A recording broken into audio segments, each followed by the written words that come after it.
چولی پائے کسی نے خریدے علم دی دولت کوئی میر فقیر بن آئے آزم بے جہالت ساڑی اسی عشق خرید لے آئے آزم بے جہالت ساڑی اسی عشق او بھائی کمزور رہ گئے لوگ پیچھے رہ گئے نمبر نہ پہلا حاصل کر سکے اس لیے کہ جناب صدیق اکبر نے ایمان عقیدہ تگڑا رکھا مضبوط رکھا ساری زندگی نیت اللہ کی طرف مسلمان ڈرا ہوا شہما ہوا سوچ رہا ہے دین کی طرف آتے ہوئے پروگرام بنا رہا ہے کچے پکے سے عقیدے لڑکھڑاتے ہوئے ذہن پروگراموں کے اندر جھول ہے ارادوں کے اندر کمزوری ہے کیسے قرب الہی نصیب ہوگا ابھی تو فیصلہ کرنے میں گھنٹوں لگا رہا ہے ابھی تو بات شروع کرنے میں ٹائم لگا رہا ہے تو کب تو آگے بڑھے گا جناب صدیق اکبر رضی اللہ تعالیٰ عنہ نے لوگوں کو بتلایا ہے میرا عقیدہ دیکھو اور تگڑا عقیدہ نبی پاک کے بارے میں تگڑا حضور بیٹھے ہیں مشکات شریف کی حدیث ہے ادھر صدیق اکبر بیٹھ گئے ادھر فاروق اعظم بیٹھ گئے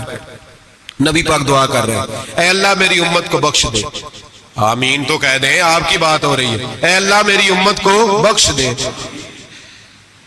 اچانک حضور کے چہرے پہ مسکراہٹ آئی حضور نے فرمایا لو بھی اللہ نے وعدہ کر لیا ہے کہ میرے 70,000 امتی بغیر حساب کتاب جنت میں جائیں گے حضرت ابو بکر فٹافٹ بول پڑے کہنے لگے محبوبہ تھوڑے ہیں ذرا زیادہ کر لیں ذرا کس کو کہہ رہے ہیں جی وہ نبی پاک نو کہنا چاہیے جاؤ تے جا کے مصلی پا تم ہی اللہ نو آخ کس کو کہہ رہے ہیں نبی پاک کو یاد رکھیں نبی پاک کو یہ عقیدہ ہے جناب صدیق اکبر یا رسول اللہ تھوڑے سے زیادہ کر لیں حضور 70,000 تو کچھ بھی نہیں نبی پاک نے پھر دعا کی فرمایا اللہ فرماتا ہے رمضان کی ہر رات میں 70,000 بخش دیا کروں گا مشکات شریف میں موجود ہے حضرت صدیق اکبر کہنے لگے سونے تھوڑے زیادہ کر لیں تو کچھ بھی نہیں 18-20 کروڑ تے نیرے پاکستانی نے تہیر بھی سارے یا رسول اللہ کرنا لیں ڈھیر سارے بندے نبی پاک نو من تو حضور مہربانی کرے تھوڑے سے زیادہ کر لیں حضور مسکراتے جاتے بڑھاتے جاتے حضرت ابو بکر کا عقیدہ یہ ہے حضرت ابو بکر کا کہ مانگیں گے مانگے جائیں گے منہ مانگی پائیں گے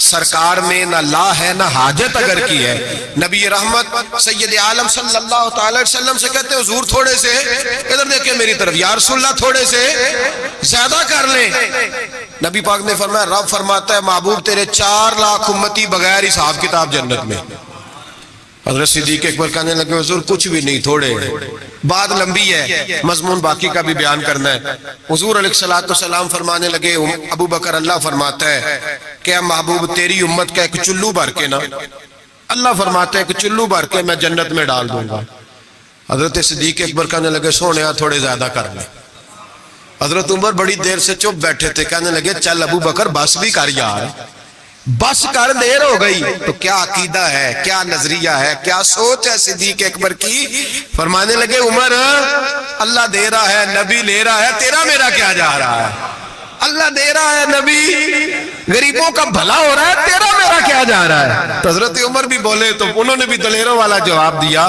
اور کہنے لگے تیرا میرا چلو نہیں اللہ کا چلو ہے جب اللہ ایک چلو بھرے گا تو نبی پاک کی ساری امتی اندر آ جائے گی ساری امتی اندر آ جائے گی بچنا ہی نہیں کوئی پیچھے تو زیادہ کرانے کی ضرورت ہی نہیں حضرت ابو بکر صدیق رضی میرے نبی پاک نے فرمایا حضور کسی سے ناراض ہو جاتے نا توجہ ہے دوستوں کی یار بڑی انوکھی بات ہے اور اسی تو کہنے چنگا ہے سارے نال بگڑے رہن ساڑھے نہ تے بندہ سیٹ رہے کسی سے بھی حضور ناراض ہو جاتے تو ابو بکر سفارشی بن جاتے کہتے حضور مہربانی کریں معاف کر دیں مہربانی کر دیں کسی سے بھی ناراضگی ہو گئی یا رسول اللہ حضرت ابو بکر کی اور جناب عمر کی ناراضگی ہو گئی نبی پاک نے حضرت عمر کو ڈانٹا فرمایا تجھے پتا نہیں تو تلواریں لے کے آتا تھا اور عمر مجھے بچانے کے لیے ابو بکر بچانے کے لیے آیا کرتا تھا پتا نہیں میرے ابو بکر کا حضور ڈانٹ رہے ہیں اور جناب ابو بکر کا کہتے ہیں حضور معاف کر دے یہ ذرا جلالی طبیعت کا ہے حضور معافی دے دے اسے ذرا پتہ نہیں چلتا یا رسول اللہ مہربانی کرے غصہ اترے گا تو سارا سمجھ جائے یا رسول اللہ نے کچھ بھی نہیں میرے محبوب کی زبان پہ کتنے حسین لفظ نکلے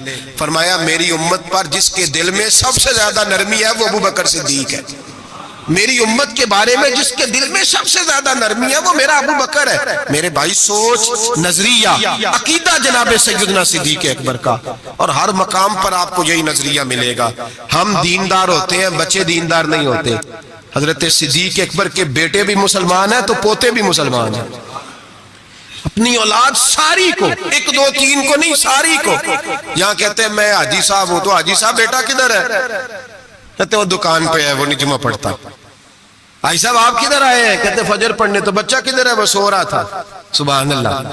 حضرت ابو بکر صدیق نے ایسا کہتے ہیں میں نے داڑھی رکھ لی آخری عمر میں، جب بچے کی آئے گی تو پھر اس کو بھی مشورہ دوں گا رکھ لے. ابھی چونکہ وہ 20-25 سال کا، اب نہیں کہنا اس کو، ایسے مسئلے نہ بن جائے.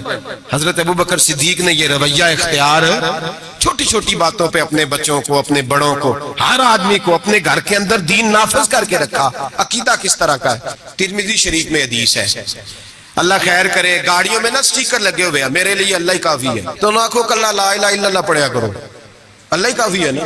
لا الہ صبح سے شام تک سارے دن پڑھتے رہیں لا الہ الا اللہ، لا الہ، زور لگائیں. مسلمان ہو جائیں گے جی؟ تو انہیں لکھ کے لایا اللہ ہی کافی ہے. ماں خود تسی پڑھو لا الہ. تو قوم بھی بڑی سیانی ہے، آ کہندی ویکھو گل تے صحیح ہے نا ہمارے لیے. میں نے کہا ماشاءاللہ، اللہ ہی اگر کافی ہوتا تو رسول اللہ کیوں بھیجتا؟ کافی اللہ ہی ہے، سمجھ لیں، اللہ کافی ہے، لیکن اللہ نے رسول بھیجے.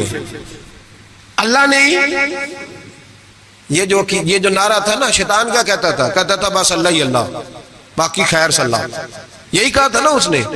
بتایا شیطان اللہ کی عبادت کرتا تھا کہ نہیں؟ میرا خیال ہے مکر گیا سی، میں نہیں تمہیں سجدہ کرنا. کیوں دھتکارا گیا؟ اللہ فرماتا ہے مجھے بھی مان، اور جسے میں منواتا ہوں اسے بھی. وہ کہتا تھا تجھے ماننا ہے، جسے تو منوائے گا اسے، اور میں اسے بھی مان جسے میں منواتا ہوں، اسے بھی مان.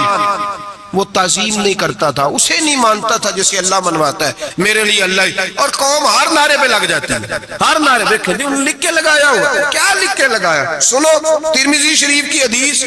ترمذی شریف کی حدیث، نبی پاک نے فرمایا مال چاہیے مال. صحابہ کہتے ہیں کوئی 5% لایا، کوئی 10% لایا، کوئی 20% لایا.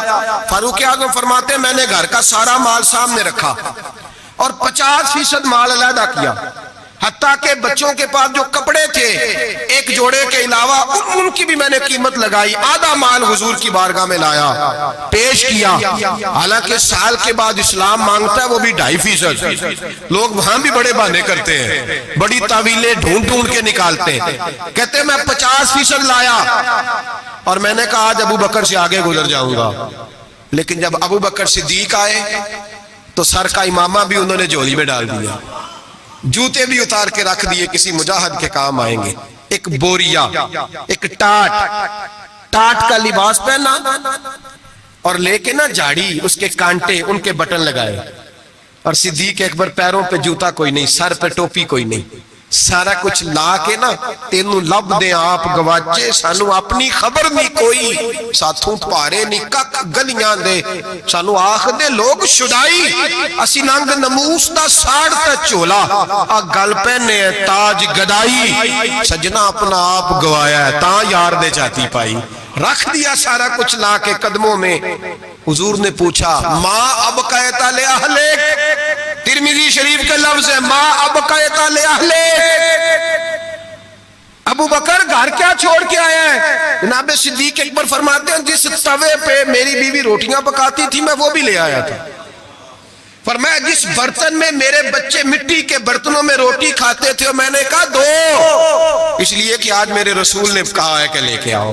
فرماتے میں ہر شے لا کے رکھ دی. حضور نے پوچھا، حضور نے، خدا بندے سے خود پوچھے بتا تیری رضا کیا؟ خدا بندے سے خود پوچھے بتا تیری رضا کیا ہے؟ میرے عشق دے وچ مشکوک نہ ہو، نہیں کدی بھی نیت خطا کیتی، تیری ہر ملاقات ہی میں کیتی جی میں موسیٰ نال خدا کیتی، ایک تینوں رب بھی نہیں کہہ سکیا، باقی ساری رسم ادا کیتی. عرش ہے، بابا بلے شاہ صاحب کہتے ہیں کہ تینوں رب بھی نہیں نہ کہہ سکیا، باقی ساری رسم ادا کیتی. بعد از خدا بزرگ توئی، قصہ مختصر. حضور حاضر ہے سارا کچھ. حضور نے پوچھا. حضرت عمر کہتے ہیں مجھے نہیں پوچھا، سعد بن ابی وقاص کو نہیں پوچھا، عثمان اور علی کو نہیں، ڈائریکٹ حضرت ابو بکر کو پوچھا ماں بقیت لأہلک، گھر کیا چھوڑ آیا ہے؟ تو کہتے ہیں گردن جھک گئی. کہنے لگے ابقیت اللہ ورسولہ، حضور گھر میں خدا چھوڑ آیا ہوں اور محمد مصطفیٰ کو چھوڑا ہے. میرے گھر میں خدا بھی ہے، خدا کا کچھ لوگ ترجمہ کرتے ہیں گھر میں اللہ رسول کا نام چھوڑا ہے. نہ بھائی نام کے لفظ نہیں ہے. کہنے لگے ماں اب قیت اللہم اللہ و رسول ہے, میں گھر میں اللہ چھوڑ آیا ہوں اور اللہ کا رسول گھر میں. ترمذی شریف کے لفظ ہیں. صحابہ نے نہیں کہا کہ وہ تو تیرے سامنے بیٹھے ہیں گھر میں نہیں. نبی پاک نے نہیں کہا میں تو سامنے بیٹھا ہوں گھر میں کہاں ہے. ترمذی کے لفظ ہیں. اور کہنے لگے حضور مجھے اللہ کافی اور اللہ کا, مجھے اللہ بھی کافی اور اللہ کا. اقبال سے پوچھ لو یا پھر اس کو بھی فتویٰ دے دو کہ تم یہ کیوں نہیں کہتا کہ اللہ کافی ہے. اقبال سے پوچھ لو. اقبال کہتے ہیں پروانے کو شمع, پھول بلبل کو پھول بس. بھائی دیکھیں اقبال کا انداز, پروانے کو شمع, بلبل کو اور بس. کہتے ہیں پروانے کو